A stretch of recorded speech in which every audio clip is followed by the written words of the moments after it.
Welcome back to another episode of Size Eyes, the life of a long-term multitasker.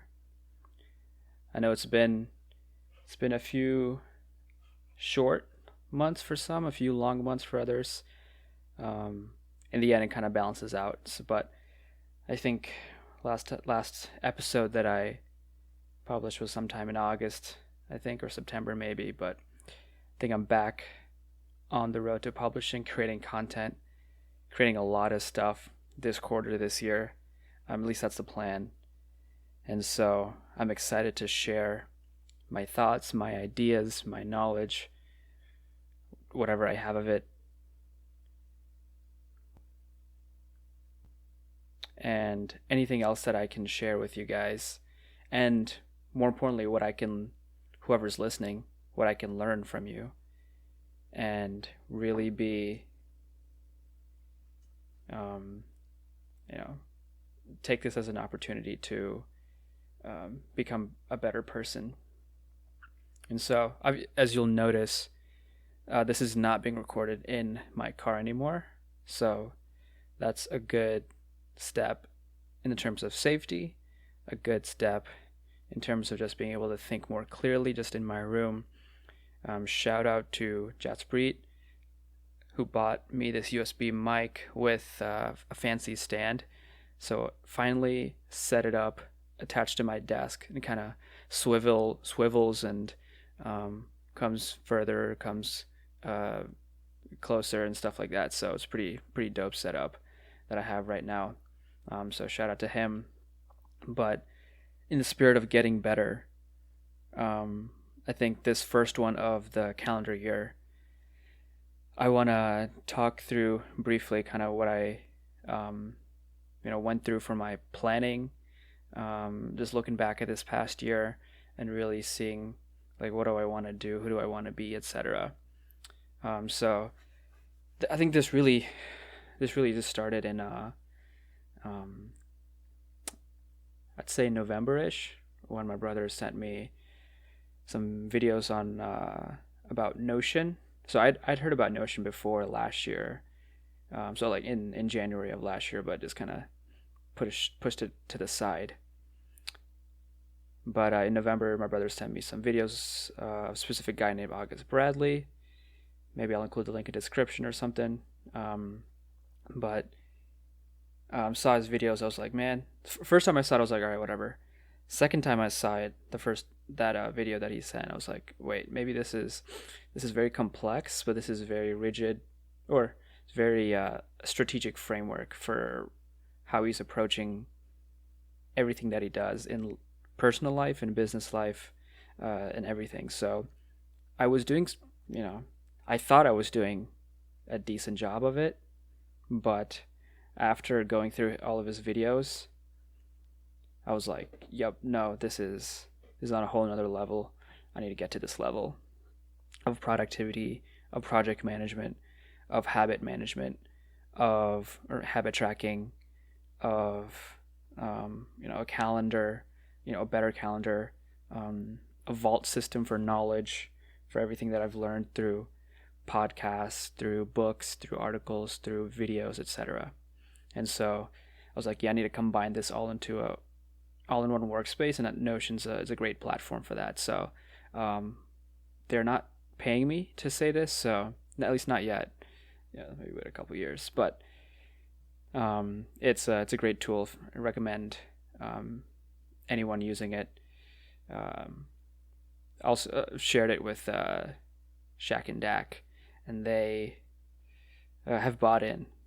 So and there are always some tough customers to convince, but they've bought in on a lesser scale. But the power of the tool is the person can make it whatever they want. So anyway, this is not about Notion. This is about my planning for 2021, included with a 2020 retro.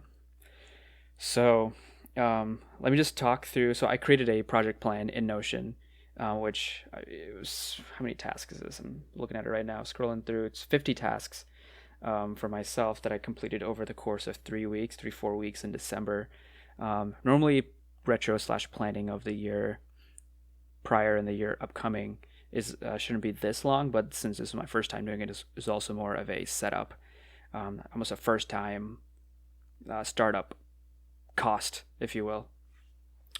So I wrote out all the tasks, divided them up into 3 sections.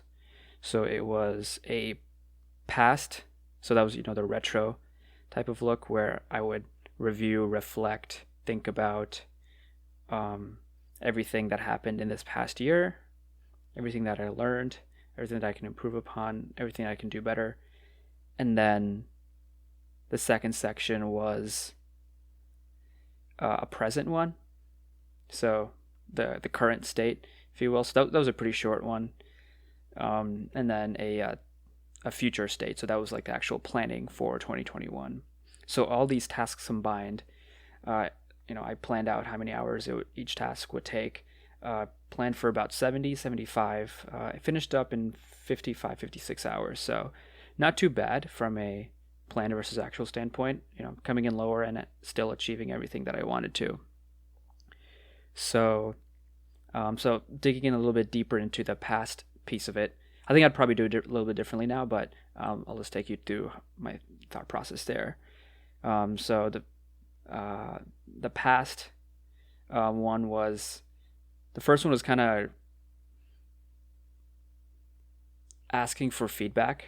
And so I asked 10, 11 close friends, colleagues, etc., family members to, 10 or 11, no, it was 14 questions about myself, how they perceived me, who they thought I was, what my intentions were, my strengths, weaknesses, areas to improve, and everything. So these are all questions that I got inspiration from online, but all of them I did select by myself and wrote out myself.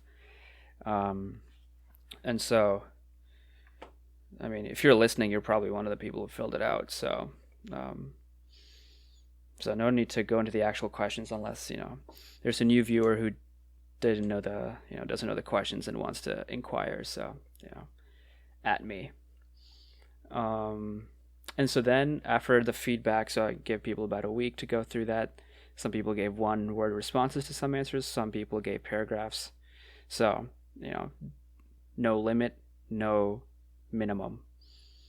And then, so if anyone's familiar with the Scrum process, the next step that I did was do retros.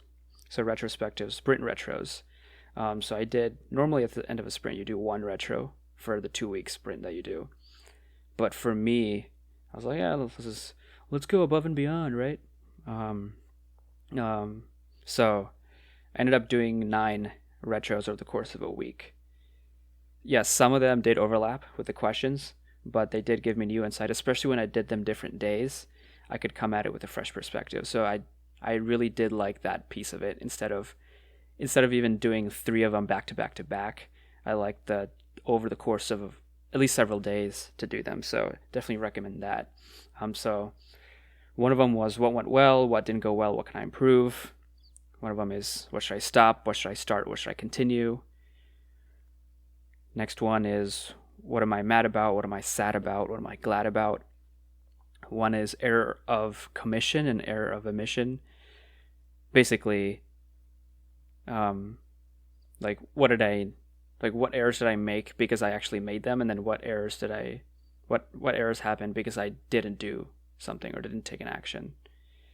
Then a sailboat retro, which is you have an island, which are your goals or your vision. You have wind of the sailboat, which is helping you push you toward that goal of the island. You have an anchor that is weighing the ship down, that what's stopping you right now, and then rocks are in the water between your ship and the island, and there are potential risks that you may see happening in the future that you may want to plan for right now. So that was a sailboat retro, and then I did it's called A Story of a Story. So some of these I knew about before, some of these I kind of researched and looked up, and just did it. Story of a Story was just kind of picked 3 topics of a year and just kind of deep dove into that. So whether it was a particular project that I was working on or a particular trip that I took, just the whole maybe planning process, the whole execution, the review phase of that, how I interacted with people, etc. And then there was a calm one, which is KALM. What should I keep, add, more of, less of? So kind of similar to other ones, but just had it in there just in case if I thought of something new. Then I had a mountain climber one, which was ropes. I actually don't remember if this full. So ropes are what's I think helping you. Boulders are. You know what? I'm not gonna deep dive into this one. You can Google mountain climber retro and find it online. I don't want to give any wrong information here. Energy levels was another one that I did. Was what fully charges me. What am I medium power on? What am I, what's draining my energy? What's taking the right amount of energy? And then how's my energy going to the next sprint or, the next year in this case. So those were the 9. Was that 9? Hopefully that was 9 retros that I went through that I did over the course of a few days. Then on top of that, as you know, I like driving around and talking to myself like anyone normally does. And so I got in my car one Saturday morning after I've done all these retros, turned the mic on in my phone on the recording app and just started talking. So I compiled all saw all the notes from my retros as well as the response feedback from the forms that I'd sent people. And so I was looking through all those notes and just kind of talking out loud, any ideas, any takeaways, reflection like, hey, this person is right. This person, I may not agree with them, but it's their feedback of me, and that's a valid opinion. And so just kind of talking through that out loud while driving around Charlotte. It went all the way around 485 once and then drove around Waxhaw, South Fort Mill, Indian Land area for another hour. So it took about 2.5-3 hours that I was just recording myself. So hopefully this won't go that long. This will be done much quicker. So I did that. And then so that was the past part. And then in the present part, I I did all the takeaways from that, from all these, the prior sections, prior tasks. I did a SWOT analysis of myself, so strength, weaknesses, opportunities, threats. But the cool thing about this template I found online is that it's kind of it's almost like a 3x3 box with the top left box empty, and then the outside 4 boxes are the strength, weaknesses on one column, and then on the top row it's like opportunities and threats, or vice versa. And then so each strength and opportunity, there's a box in there for strength and threat. There's a box in there to fill out more ideas for how to overcome certain things, how to improve certain things, how to lean into your strengths if there's an opportunity and a strength that overlap, right? Like, how do I take advantage of that? Or if it's a threat and a weakness, like, how do I mitigate that piece of it? So that thinking of it, the way it was laid out helped me come away with more takeaways as well. So I definitely recommend that template. So I may include that in the description as well. Had some just more present questions to answer myself. And then I created a wheel of life. It's called Balance Wheel of Life, depending on where you see it. But I had that. So it's basically like each section of your life, in a business sense, it can be, marketing, operations, finance, and let's say HR are your 4 categories. You want to get to a 10 ideally. Where are we right now? It's, marketing's a 4, operations a 6, finance is a 7, HR is a 7, right? But, so you gauge where you're at right now. It's like a wheel that it's formatted in. There's like Excel templates for that. So I just input the different values for myself. and then gauge where I was. And then the plan is to review that again in 1 year, and hopefully I've made progress in the same categories that I put on the wheel.